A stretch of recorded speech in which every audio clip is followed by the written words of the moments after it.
Ansiedade, depressão, síndrome do pânico. Cada vez mais, estes distúrbios psicológicos estão presentes no nosso dia a dia.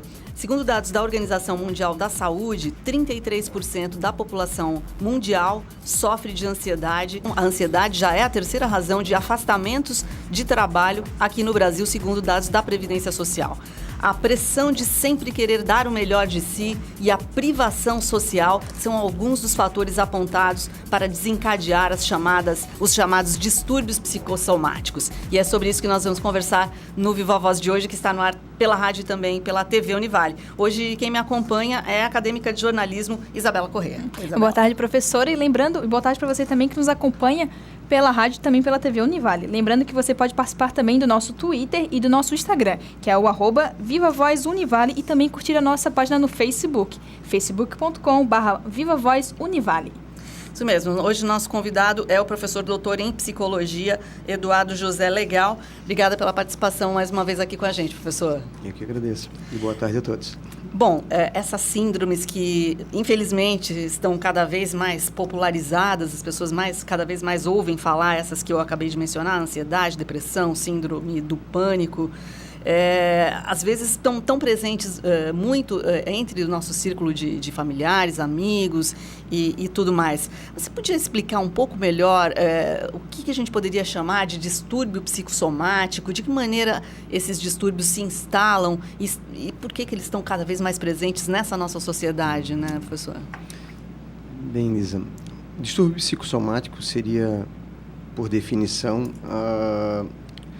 aquelas afecções ou aquelas acometimentos, né, com o sujeito que surgem em decorrência de problemas diversos, né, mas entre eles especificamente a questão do estresse, né, e outros acometimentos, né, que a gente chamaria aqui de transtornos mentais, como por exemplo a depressão, né, ou os transtornos de ansiedade também, que podem gerar por sua vez, entre outras coisas, uma redução da eficiência do sistema imune, podendo provocar, por sua vez, então, né, em decorrência disso, como se fosse um efeito cascata, né, um efeito dominó, desculpe, ele acaba decorrendo, por exemplo, em desgastes em áreas do corpo onde o sujeito já tem uma certa vulnerabilidade, né, e provocando, então, por sua vez, o adoecimento propriamente dito, né. Então, esse adoecimento, vamos dizer assim, ele não ocorreria se você não forçasse a vulnerabilidade, né? E o que essas doenças fazem, ou que esses distúrbios, né, outros distúrbios que a gente estava falando, fazem, é exatamente comprometer esse equilíbrio. E quando esse equilíbrio é comprometido, automaticamente, então, o sujeito pode vir, né, a desenvolver outras doenças. E aí, sim, físicas, né, ou fisiológicas, vamos dizer assim, né, com agente patológico e tudo mais, mas por conta daquele efeito imune, né, provocado, então, por todas essas decorrências ou por todas essas ocorrências com o sujeito. É aquilo que as pessoas popularmente acabam utilizando, né? Abalou o psicológico, agora pegou o corpo físico. Exato. Nós temos um relação, exemplo aqui na né? universidade, claro, né? As épocas de exames, por exemplo, e o adoecimento, principalmente gripes, né? Resfriados, a rinite e assim por diante, né? Isso é relativamente comum. Então, por quê? Porque o sistema imunológico e o sistema nervoso, eles conversam, né? E são interdependentes. Então, existem uma série de evidências, né, mostrando isso desde a década de 30, vamos dizer assim, do século passado, já com Hansel e outros pesquisadores na década de 70, mostrando que que o sistema imune, ele é regulado também por fatores psicológicos. E esses fatores psicológicos, por sua vez, eles são decorrentes das relações que as pessoas estabelecem com o mundo, né? Então, quanto mais complicadas essas relações, mais difícil para o sujeito lidar com elas. Isso aumenta, por sua vez, vamos chamar aqui de um esforço psíquico do sujeito. Esse esforço psíquico não é só esforço no sentido de algo que está dentro do sujeito ou que está fora dele, como uma mente, não. É Real. do seu organismo mesmo, de fato. Do né? organismo. Do organismo Sim, de fato. Claro. Né? E o que acontece? Porque quando você pensa, vamos pensar aqui, uma coisa bem simples. Quando você está tensa, Isabela, como é que ficam as suas costas? Dói muito. Por que dói? Tensão? A tensão Exato. mesmo. É. Por quê? Tem tensão? E por que tem tensão? Porque a musculatura está retesada.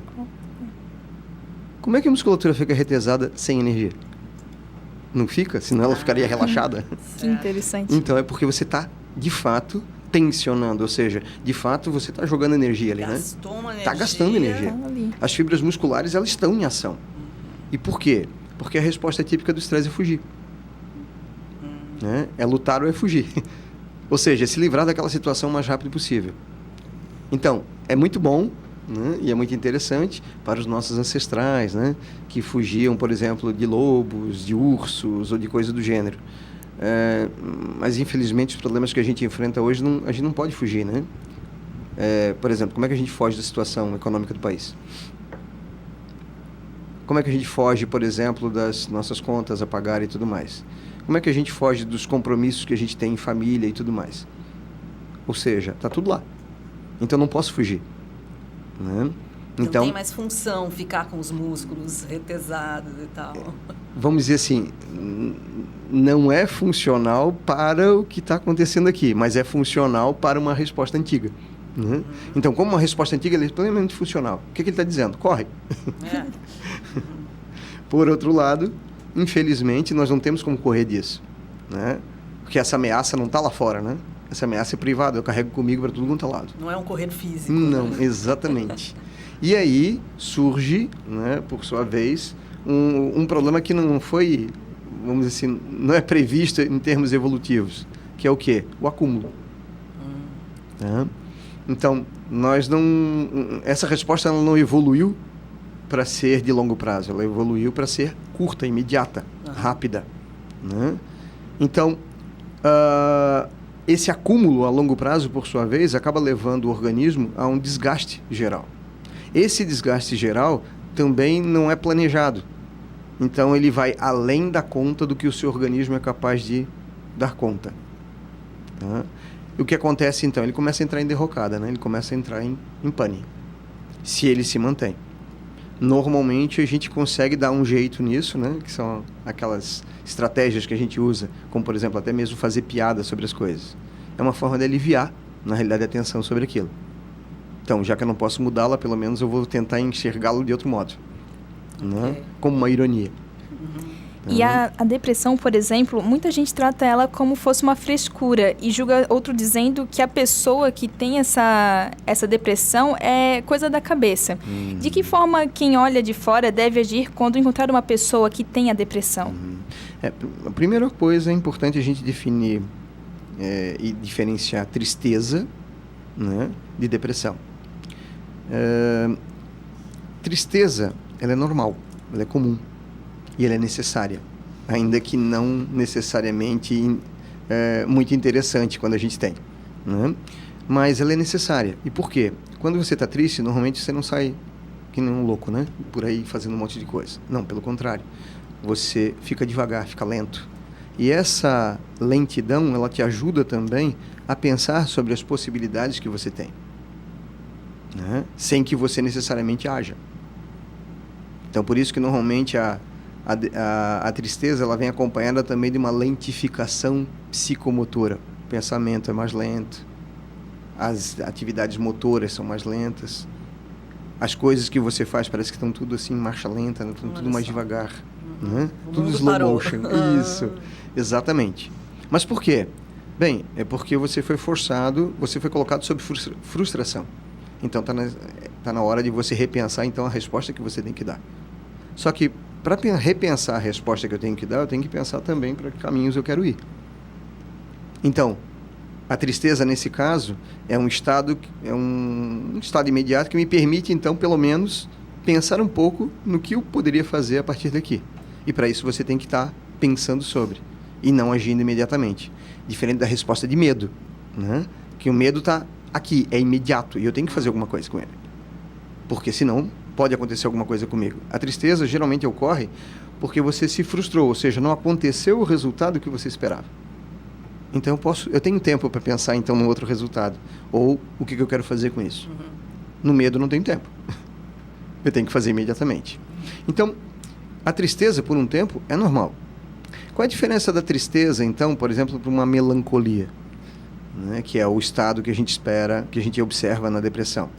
A tristeza é como a tristeza do luto, por exemplo. Você está muito triste porque perdeu alguma coisa ou perdeu um ente querido? Sim. Mas isso não te permite, por exemplo, ela não inibe, por exemplo, a possibilidade de você, mesmo em luto, por exemplo, chegou aquele sobrinho, aquela pessoa que você não via faz tempo, então bate uma outra emoção, além da tristeza, mas é a alegria de ver, né? Ou ainda a surpresa, ou seja, você consegue experimentar outras emoções envolvidas. Certo. Na melancolia, é como se a gente tivesse travado na tristeza. E o sujeito não consegue sentir outra coisa a não ser tristeza. E é muito duradoura.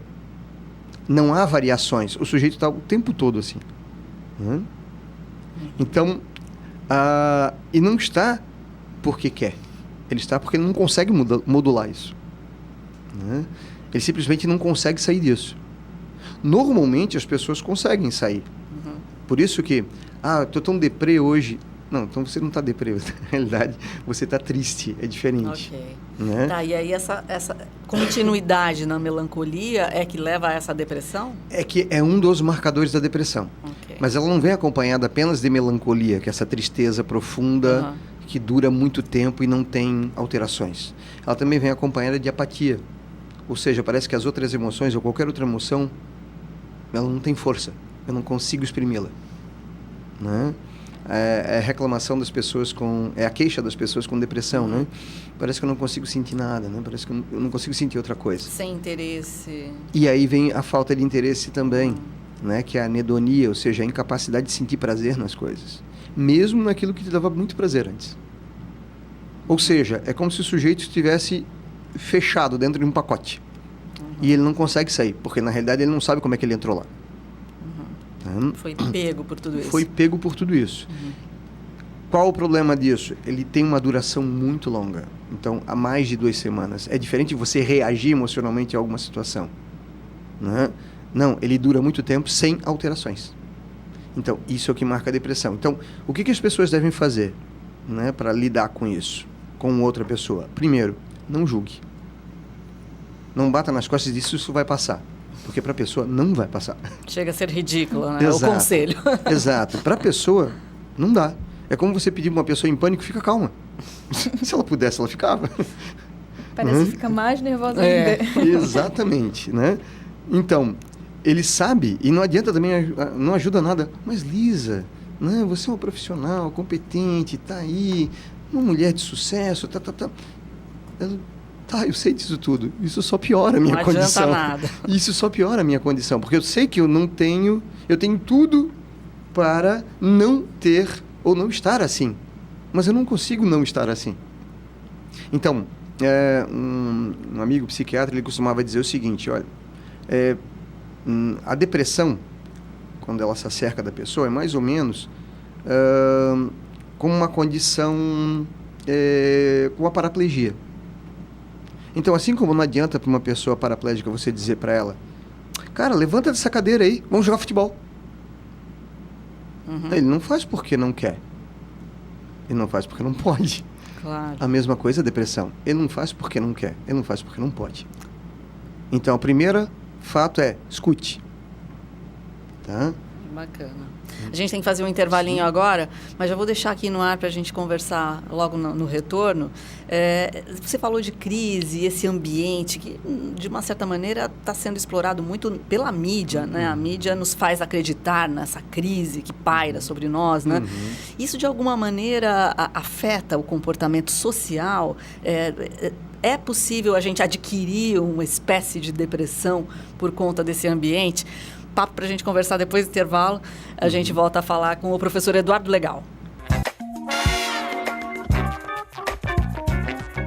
Isso aí, nós já voltamos. Nossa entrevista de hoje é com o professor Eduardo Legal, professor do curso de Psicologia aqui da Univale. Professor, então, aquela atmosfera, né, que parece pairar sobre todos nós e que dá aquele clima angustiante de estamos todos presos por essa crise que nos aflige. De que maneira isso realmente pode influenciar no nosso comportamento? Pense que você está cercada de ameaça. Como é que você se sente? Mal, né? Exatamente. Né? Então, ao pintar esse quadro, né, a tendência do sujeito é realmente ele se sentir ameaçado. Né? Sentir sob ameaça implica necessariamente na vontade de me livrar dela. Ou seja, aumenta os níveis de estresse. Né?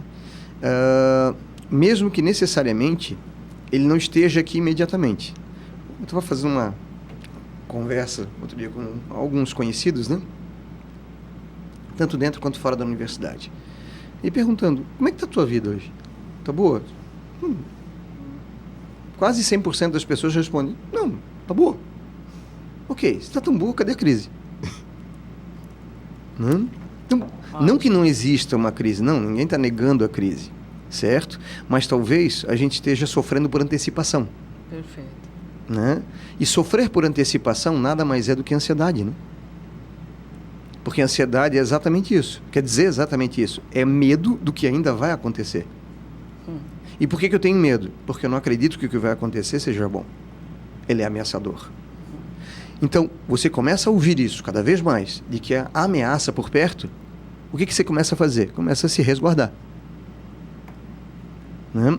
Isso mina as suas possibilidades, então, de pensar sobre alternativas. Tá? Para muitas pessoas pode até pensar essa possibilidade. Não, mas eu tenho que pensar em alternativas e tal. Ok, mas o que a gente tem verificado em muitas situações, até mesmo em planejamentos, né, de empresas e tudo mais, que quando, por mais que você se prepare para o futuro é incerto. Porque não existe ainda. Você tem o presente.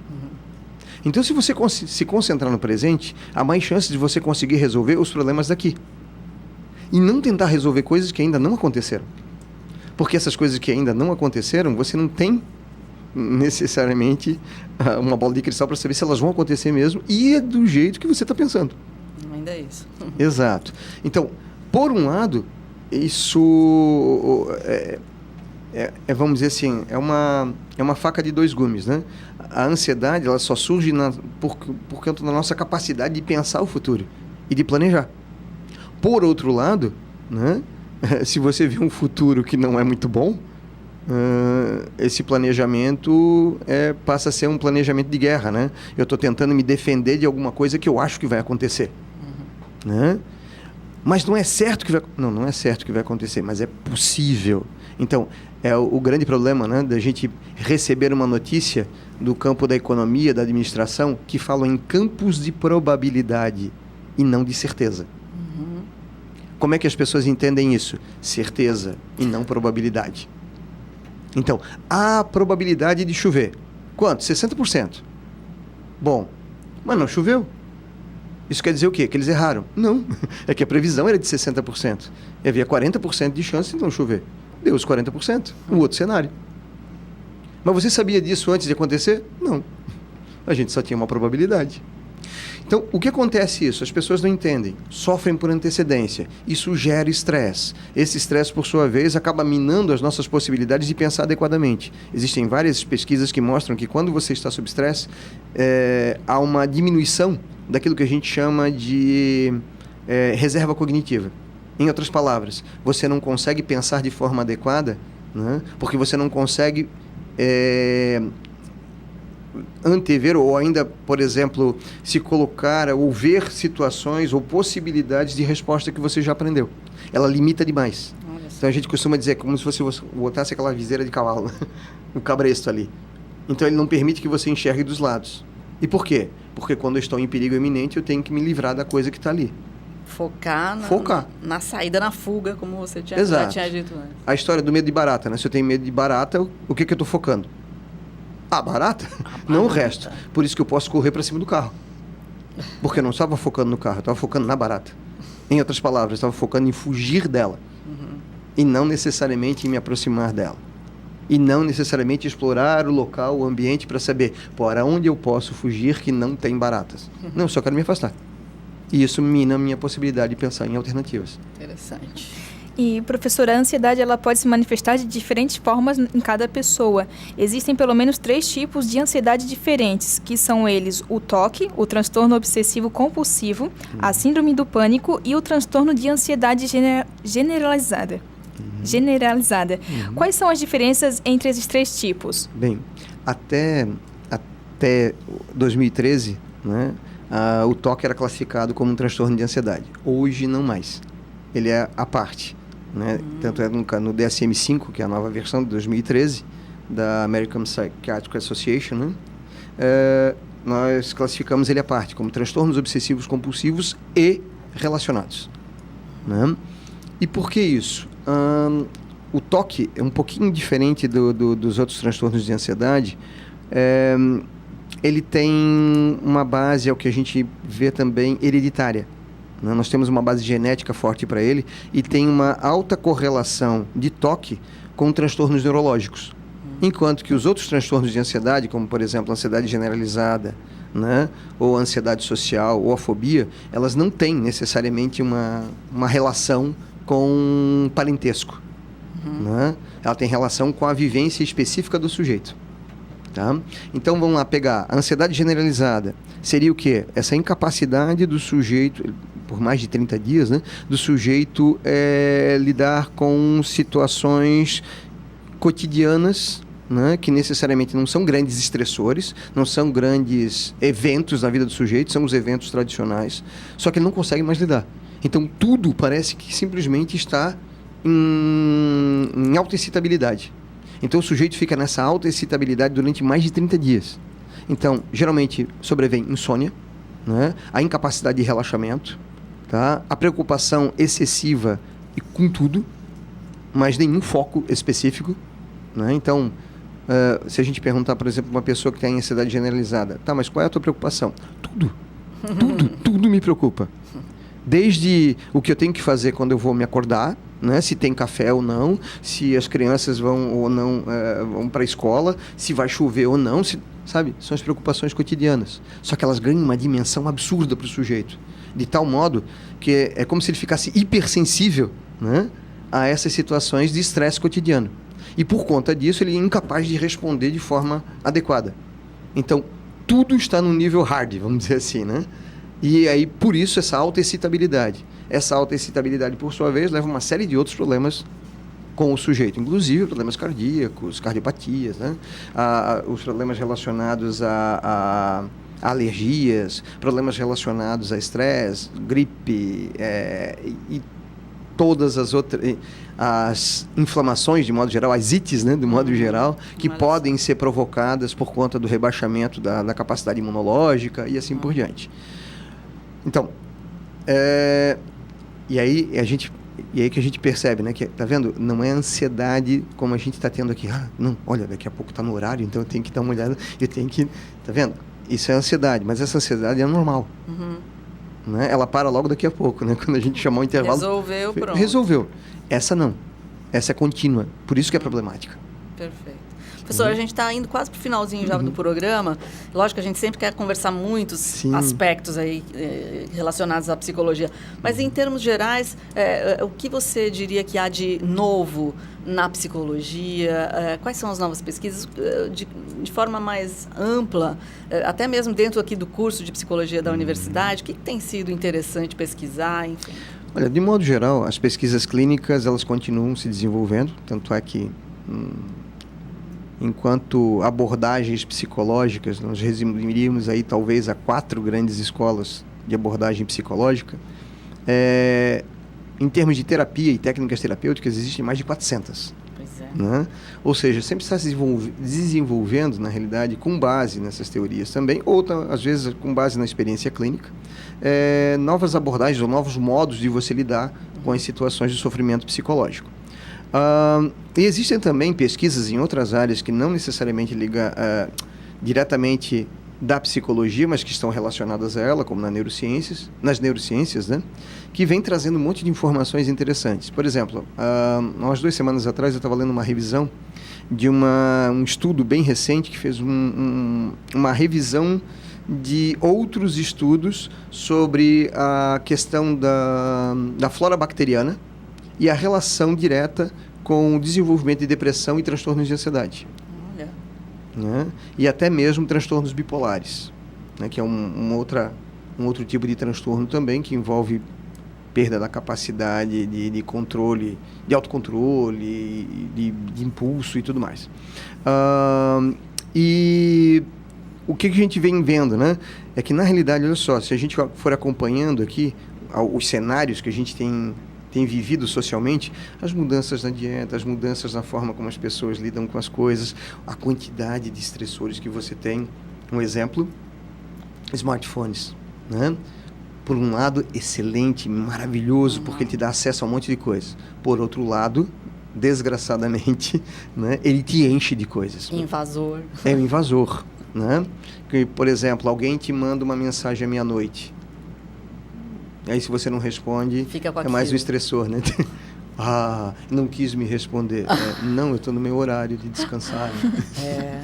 As pessoas interpretam, né? Exatamente. De acordo com como cada um se posiciona ali, né? É mais uma pressão, né? Exato. E por isso existem bastante pesquisas também, inclusive Verdade. sobre o uso dele Perfeito. nesses sofrimentos psíquicos também. Quem sabe numa próxima entrevista a gente falar especificamente disso. Inclusive nós estamos com uma pesquisa sobre. Opa, então é isso aí. Já acompanha aí o nosso programa, porque imagina, assunto que interessa a todos nós, não tenho a menor dúvida. Professor, acabou nosso tempo então. Mais uma vez, muito obrigada pela participação. E fica aí o convite para a próxima. Professor Eduardo Legal, professor do curso de Psicologia. E a gente fecha mais uma por aqui, né, Isabela? Obrigada a todos que nos acompanharam. Até mais um Viva Voz. E fica o convite já para o próximo programa, às 1h30, aqui na rádio e também pela TV Univale. Boa tarde.